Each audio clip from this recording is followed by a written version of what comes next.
मैं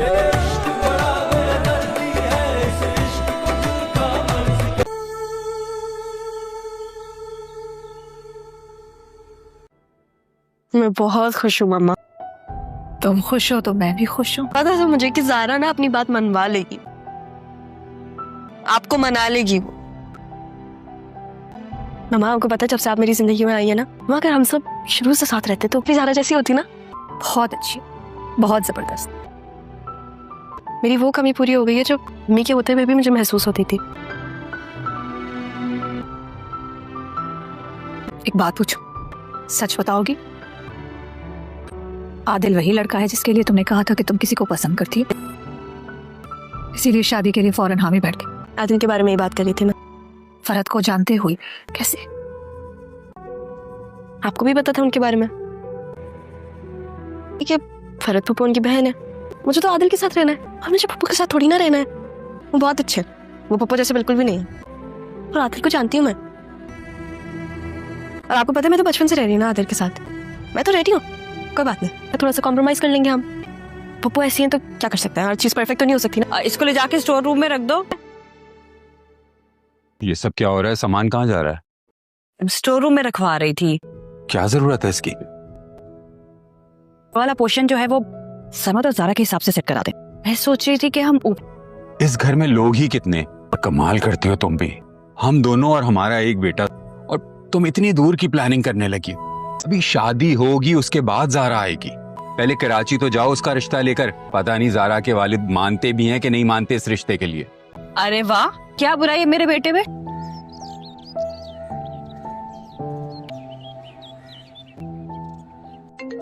अभी तुम्हारा ही जिक्र कर रही थी तुम्हारे बाबा से, तभी मैं बोलूं मुझे इतनी हिचकियां क्यों आ रही थी। अच्छा ये बताओ कि कैसे फोन किया? हम लोग ना ऊपर वाला पोर्शन तुम्हारे और ज़ारा के हिसाब से सेट करा देते हैं। क्यों? ऐसा बिल्कुल सोचना भी मत आप लोग। मुझे आप लोगों से अलग नहीं रहना। अलग होने का कौन कह रहा है? लेकिन इनकी समझ में नहीं आ रही, अब तुम खुद समझाओ। मैं तो बस ये कह रही हूँ कि अपनी जिम्मेदारी खुद संभालो। पहले जिम्मेदारी तो मिल जाए। ठीक है, हम इसके बारे में बाद में बात करेंगे। कैसे फोन किया अपनी माँ को? नहीं करता तो कहती सरमत फोन क्यों नहीं करते, और जो आपको कौन सा सरमत चाहिए तो फोन किया तो सरमत बेटा फोन क्यों किया? आज मेरे बेटे को फुर्सत मिली है मुझे फोन करने के लिए। माँ सदके जाए। ये बताओ कि ज़ारा क्या तुम्हारे साथ नहीं है? बस अपने काम से निकला हूँ अभी। कल रात को मुझे आपको बता रहा था, फिर मैंने सोचा क्या पता पप्पू का माइंड बदल जाए। हाँ वो मान गई थी। शाजिया मजहर की तरफ गई है, तो इसलिए पहले मैंने उनको ड्रॉप कर दिया और अब आपको बता रहा हूँ। तुम अपना ख्याल रखना, खुदा हाफिज। वैसे ब्रा, ये तो अच्छा ही हो गया ना। अब आप अब्बा जी से बात कर लें। पता नहीं जावेद कहाँ रह गया, मैं देखूं उसको। मैं आपसे एक सवाल पूछूं, आप बुरा नहीं मानिएगा? पूछो। अब आप हमारे साथ ही रह जाएं। किस हैसियत में? तुम्हारी सौतेली माँ जो यहाँ रहती है, तो मैं कैसे रहूं? लेकिन अम्मी तो बहुत अच्छी है ना, मुझे पाला है, उन्होंने मेरा ख्याल रखा है। देखिए उन्होंने मेरी टेक केयर की है। आज तुम कह रही हो कि तुम्हें उसने पाला है, उस दिन तुमने कहा कि तुम्हें पप्पू ने पाला है। वो असल में बहुत अच्छी है, आप अम्मी को गलत समझ रही हैं। सारा मैं इस वक्त किसी को नहीं समझना चाहती। ये बात तुम क्यों नहीं समझ रही हो? कि अगर आप चली गई और मेरी शादी रुक जाएगी। तुम्हें इस वक्त सिर्फ अपनी शादी की पड़ी है। You are being selfish now. मेरी बारी में तो वो खुद ही मान गए। बाबा को पसंद की शादी अच्छी ही नहीं लगती। और अगर तुम्हारी शादी के लिए मैं ना मानूं तो? मुझे ना बाबा का प्यार कभी मिला नहीं। मैं जब अपनी दोस्तों को देखती थी ना, तो मैं सोचती थी मेरे बाबा क्यों नहीं करते। फिर मुझे आप पे गुस्सा आता था। मुझे लगता था कि आपकी किए गई सजा मुझे मिली है। पूरी जिंदगी मैंने ऐसे गुजारी। और मुझे जब आपने मुझे पहली दफा सारा समझ के थप्पड़ मारा था ना, जो 20 साल मेरे पास नहीं था, उस थप्पड़ से ज्यादा मुझे उस लम्स का एहसास हुआ था। जाएगा ना, जंग का ऐलान होने जा रहा है। मेरी बेटी कहाँ है? इसका दिन बहुत अच्छा गुजरेगा। कल हुआ था वो भूल जाओ, और प्लीज मामा की बातों को बुरा मत मानो। लेकिन फिर भी जो हो रहा है वो गलत है। तो नेचर ही ऐसे है, तो दूसरे लोगों पर इतना इतबार नहीं करते। जब खूबसूरती और मासूमियत एक साथ जमा हो जाती हैं, ये कितनी हसीन लगती है। क्या कर सकते हैं भाभी, उस लड़की अस्सलाम वालेकुम नाज़रीन, ड्रामा सीरियल जुड़वा में हम आपको बताएंगे कि इसके आने वाले एपिसोड में अब क्या होने वाला है और किस तरह से मतलब कि अब ज़ारा ने जो है वो अपनी माँ को मना लिया है कि वो शादी उसकी जो है सारा की जो है आदिल से शादी कर दे, और वो मान भी गई है। यहाँ अब सारा जो है वो बहुत खुश है। वो अपनी माँ से कहती है कि मुझे पता था मॉम के आपको वो मना लेगी और ज़ारा कुछ भी कर सकती है, और शायद मैं आपके साथ रहती ना तो फिर मैं भी बिल्कुल ज़ारा जैसी होती।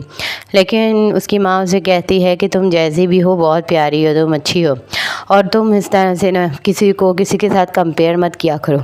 वो कहती है कि वो तो मेरी बहन है ना ज़ारा, और अगर मैं उसकी जैसी होती तो अच्छा ही होता ना, मैं बाबा से इतने अरसे दूर ना रहती, और मैं अगर ज़ारा जैसी होती तो मैं फूफो का भी मुकाबला कर सकती, फूफो के बातों का जवाब दे सकती, और इस तरह से जो है मासूम ना बनती।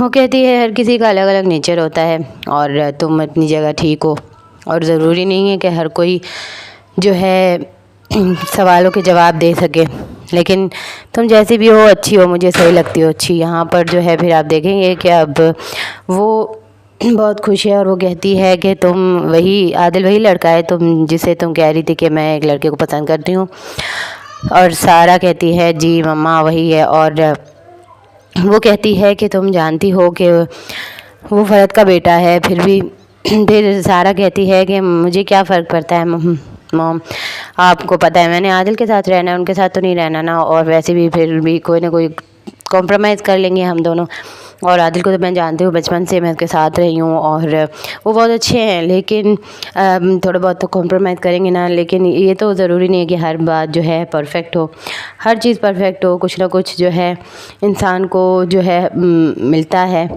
जो उसकी पसंद का हो, उसके साथ थोड़ा कॉम्प्रोमाइज़ भी करना पड़ता है। तो यही समझ के जो है मैंने राज़ी कर लिया ख़ुद को, और बोल रही थी उसकी माँ के तभी तुमने फटाफट जो है शादी के लिए हाँ कर दी। यहाँ सारा जो है वो बहुत खुश है, लेकिन ज़ारा जो है वो अभी तक अपसेट है, क्योंकि ज़ारा को नहीं पता था कि उसे इतनी बड़ी कुर्बानी देनी पड़ेगी अपनी बहन के लिए। वो बहुत कुछ जो है दूसरों के लिए करती रही और करती रहेगी अभी भी, और अपनी बहन के लिए भी उसने बहुत कुछ किया। इसीलिए सारा ने भी उससे अपील की कि वो जो है मम्मा को मनाए। यहाँ उसने अपनी मम्मा को मना भी लिया और उन दोनों की शादी भी फ़िक्स करवा दी। लेकिन आदिल को अभी पता नहीं है कि आदिल क्या करता है और वो किस तरह से बिहेव करता है ज़ारा की इस बात पर, इस हरकत पर। और दूसरी तरफ जो है सरमद के माँ बाप वो जो है सरमद और ज़ारा के लिए जो है तैयारियां कर रहे हैं कि वो जो है उनका रिश्ता पक्का करेंगे, और वो ऊपर वाले पोर्शन तैयार करवा रही है कि ज़ारा और सरमद के हिसाब से हम रेडी करेंगे। लेकिन यहाँ सरमद कहता है कि आप पहले ज़िम्मेदारी तो ले आएँ, फिर मैं ज़िम्मेदारी उठा भी लूँगा। यहाँ उसके पता लगता है उसके बाप को, सरमद के बाप को, कि वो लोग कराची गए हैं उसके पास, मदर के पास। तो वो बहुत हैरान होता है कि वो कैसे वहाँ चलेगी। इतने अरसे बाद, इतने साल बाद, बहुत कुछ होने के बावजूद भी वो वहाँ पर जाकर बैठ गई है। उसे बहुत अजीब लगा, लेकिन अभी वो सारी हकीकत नहीं जानता, तो फिर इसी वजह से जो है उसको गुस्सा चढ़ा हुआ है। लेकिन अब देखेंगे आने वाले एपिसोड में, अब सरमद का बाप उसे कहता है उसकी अपनी बीवी को कि जाके शादी से बात तो करो तुम उसके रिश्ते की, तो फिर बाकायदा बात करके फिर हम लोग इंगेजमेंट करेंगे, फिर शादी करेंगे, और फिर बाद में रहने का भी बंदोबस्त कर लेंगे, पोर्शन भी सही करवा लेंगे। और वैसे भी हम लोग हैं कितने लोग, और इतना तुम ऐसे क्यों कर रही हो, ऊपर वाले पोर्शन में क्यों उनको डाल रही हो। सरमद भी जो है इस बात पर खुश नहीं होता। वो कहता है मैंने आप लोगों के साथ रहना है, मैंने कहीं नहीं जाना। तो वो कहती है कि तुम लोग हमारे साथ ही हो यार, घर में हो, और इस तरह से वैसे भी जो है मैं चाहती हूँ कि तुम जिम्मेदारी अपनी खुद उठाओ। यहाँ वो अपने बच्चे को मैच्योर करना चाहती है और अपनी वो तैयारियों में है। लेकिन यहाँ अब जो है आप देखेंगे शाज़िया और मज़र के दरमियान जो गुफ्तगू होगी, वो गुफ्तगू जो है वो उसकी बहन जो है रिफ़त सुन लेगी, फ़रद सुन लेगी, और वो हैरान होगी कि इतने सालों बाद भी भाई के दिल में अभी तक जो है शादी के लिए नरमी है। मतलब कहीं ना कहीं जो है अभी तक उनकी जो है चाहत ज़िंदा है, इतना कुछ होने के बावजूद भी। लेकिन उसने ये नहीं सोचा कि सब कुछ सच्चाई सामने आने के बाद जो उसका हाल होगा और वो देखने काबिल होगा। यहाँ पर आप देखेंगे गाइस कि बहुत कुछ जो है अभी और बाकी है। और अब ज़ारा जो है वो अपना दुख मना रही है कि मैं किस तरह से जो है अपना दुख छुपाऊं और अपनी बहन को खुश देखूं। लेकिन यहाँ आदिल जो है वो उसे कहेगा कि ज़ारा तुम ठीक नहीं कर रही हो, मेरे साथ भी और अपने साथ भी।